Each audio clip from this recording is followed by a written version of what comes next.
Free fund coaching में आप सभी का स्वागत है। मैं गणेश कुमार आज आप सभी के साथ। हाल ही में इंडिया चाइना के बीच बढ़ते तनाव को लेकर इंडियन गवर्नमेंट ने एक बड़ा फैसला लिया है, जिसमें इंडियन गवर्नमेंट ने 59 चाइनीज ऐप को बैन कर दिया है। इसी के कारण देखेंगे कि हम चाइना इकोनॉमी और इंडिया की इकोनॉमी पे इसका क्या इम्पैक्ट पड़ता है। सबसे पहले हम जानेंगे जीडीपी से हमारा मतलब क्या है और क्या है जीडीपी। अगर हम आसान भाषा में कहें तो जीडीपी यानी कि किसी भी देश के प्रत्येक नागरिक द्वारा जितनी धन पूंजी जमा की जाती है या जितनी इनकम तय होती है, उसके सभी जोड़ को हम उस देश की जीडीपी कह सकते हैं। अगर हम बात करें एक सटीक डेफिनेशन की, तो हम कह सकते हैं कि किसी देश की पूरे वर्ष में जो एक आर्थिक प्रदर्शन है उसे हम जीडीपी कहते हैं। स्क्रीन पर आपको जीडीपी की पूरी डेफिनेशन दी होगी, हिंदी में भी और इंग्लिश में भी। अब हम जानेंगे जीडीपी के बारे में। आखिर जीडीपी होती क्या है? सकल घरेलू उत्पाद, यानी कि एक वर्ष में जो राष्ट्र के सभी लोग हैं, जो सीमा के भीतर अंतिम माल और सेवाओं का बाजार का जो मूल्य होता है, उसे ही हम जीडीपी कहते हैं। एक देश में जितने भी लोग हैं, जितने नागरिक हैं, हमारे देश में अगर कोई प्रोडक्ट बनता है, जो अंतिम प्रोडक्ट होगा जिसकी सेल मार्केट में सीधे उपभोक्ताओं को प्राप्त हो रही है, उसका जो मूल्य होगा, उससे प्राप्त जो धन है, उसे ही हम जीडीपी कहते हैं। अगर हम बात करें कि जीडीपी किस पर आधारित है, तो मेनली हम अगर बात करें तो जीडीपी में हम देखेंगे जीडीपी 3 जो तत्व हैं मेन, उन पर आधारित होती है। फर्स्ट है एग्रीकल्चर, यानी जिसे हम कृषि कहते हैं। जैसे आप जानते हैं कि भारत एक कृषि प्रधान देश है, सभी लोग कृषि पर आधारित हैं। यहाँ पे तो एग्रीकल्चर पूरा डिपेंड करता है जीडीपी पे। सेकंड जो है वो है इंडस्ट्री यानी कि औद्योगिक क्षेत्र है। तकरीबन 31% लोग जो है इंडस्ट्री में जुड़े हुए हैं, जो कि हमारी जीडीपी को काफ़ी प्रोटेक्ट करता है। उसके बाद आती है सर्विस, यानी कि सेवाएं, जो कि लोगों द्वारा अपने देश को दी जाती है और उनके उससे हम धन की प्राप्ति करते हैं, जो कि हमारे जीडीपी को सहयोग करता है। अब बात आती है कि जीडीपी को ज्ञात करने का फॉर्मूला क्या है। हम जीडीपी कैसे ज्ञात कर सकते हैं? अगर हम देखें तो सीधे रूप से जीडीपी का फॉर्मूला होगा GDP is equal to C plus I plus G plus X minus M. अगर हम बात करें सी की, तो सी का मीन्स है कंज्यूमर एक्सपेंडिचर, यानी कि जो उपभोक्ता है वह किसी वस्तु पे कितना व्यय कर रहा है, इसे हम जानेंगे। आई का मतलब है इंडस्ट्री इन्वेस्टमेंट, यानी कि जो इंडस्ट्री से औद्योगिक क्षेत्र है, ये लोग कितना इन्वेस्टमेंट कर रहे हैं।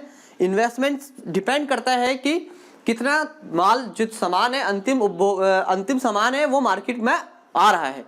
उसके बाद हम करें तो गवर्नमेंट एक्सपेंडिचर, जी का मतलब है गवर्नमेंट एक्सपेंडिचर, यानी कि जो गवर्नमेंट है, गवर्नमेंट की कुछ पॉलिसीज होती है जो कि औद्योगिक लोगों को प्राप्त होती है, कुछ किसानों को प्राप्त होती है, कुछ अन्य लोगों को भी प्राप्त होती है, जिससे लोग अपने छोटा बिजनेस या फिर अन्य इसी प्रकार के कुछ ना कुछ व्यवसाय करते रहते हैं, जिससे जो कि जीडीपी को याद करने में हमें मदद करता है। उसके बाद अगर हम बात करें तो एक्सपोर्ट माइनस इम्पोर्ट, यानी कि एक्सपोर्ट यानी कि हमारे देश से कितना सामान बाहर जा रहा है। यदि हमारे देश में बना सामान विदेशों में बिक रहा है, उसका पैसा जो होगा वो हमारे देश में आएगा, और जो हमारे लिए काफ़ी महत्वपूर्ण है और लाभ वाली चीज़ है। उसी में अगर हम देखें इंपोर्ट, यानी कि विदेशों से जो चीज़ हमारे देश में आ रही है। अगर हम विदेशी ऐपों की बात करें तो जैसे कि चाइनीज़ ऐप है, ये भी भारत में एक लोगों पे हावी पड़ चुका है। काफ़ी लोग में वीडियो बनाते हैं और सीधे इससे चाइना जो है पैसे कमा रहे हैं, और जो कि ये वहाँ की जीडीपी में काफ़ी ग्रोथ का एक कारण बन चुका था। लेकिन इस समस्या पे अभी इंडियन गवर्नमेंट ने काम किया है। अगर हम बात करें कि हाल ही में देखेंगे कि कोरोना भी फैला हुआ है, हाल ही में देखेंगे कि कोविड-19 जो है इसकी दरें भारत में बढ़ती जा रही हैं। अगर हम देखें तो जीडीपी पे इसका हार्म सीधे पड़ता है। सारे कारोबार ठप हो चुके हैं, कई लोगों की जॉबें जा चुकी है, लोग शहरों से गाँव की ओर बढ़ रहे हैं और अपने आसान जीवन को व्यय कर रहे हैं, जो कि इससे क्या है कि जो आर्थिक स्थिति मजबूत हो चुकी थी, अब वो धीरे धीरे बिगड़ रही है। अगर हम बात करें जीडीपी की 2018 की, तो अगर उसमें हम देखेंगे तो उसमें जो जीडीपी ग्रोथ है वो है 6.1%। और अगर हम बात करें 2019 की तो उसमें 4.1% जीडीपी की ग्रोथ हुई है।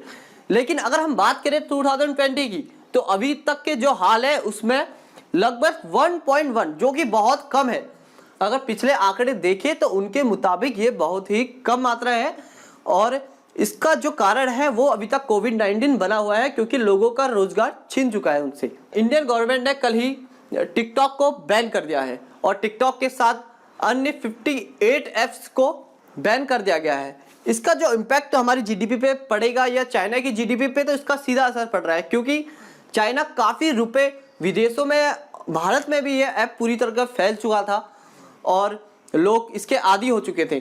कुछ भी हो, फ्री टाइम हो या हो, यूथ जो हमारा यूथ है, यूथ देखेंगे, गांव में देखेंगे या शहरों में देखेंगे, सभी लोग इसके शिकार या फिर इसके आदी हो चुके हैं, जिसका जो फायदा पूरा चाइना उठा रहा है। अभी जो करंट की सिचुएशन है, जो इंडिया और चाइना के बीच तनाव चल रहे हैं, उसमें हमें अपनी इंडियन गवर्नमेंट का तो पूरा सपोर्ट करना चाहिए। मेरा सजेशन तो आपसे यही रहेगा कि आप अभी भी अगर यूज़ हो रहा है, क्योंकि वो प्ले स्टोर से हट चुका है, लेकिन अगर आपके मोबाइल में इंस्टॉल है, आपके मोबाइल पर अगर इंस्टॉल है तो आप उसे रिमूव कर सकते हैं और अपनी एक सहभागिता निभा सकते हैं भारत के साथ। एफएफसी कोचिंग सेंटर में आपको यूपीएससी से रिलेटेड और इनोवेटिव टॉपिक्स पर काफ़ी अच्छी बेहतरीन तथ्यों को जानने का मौका मिलेगा। हमारे साथ जुड़े रहिए और इस वीडियो को ज़्यादा से ज़्यादा शेयर कीजिए। Thank you.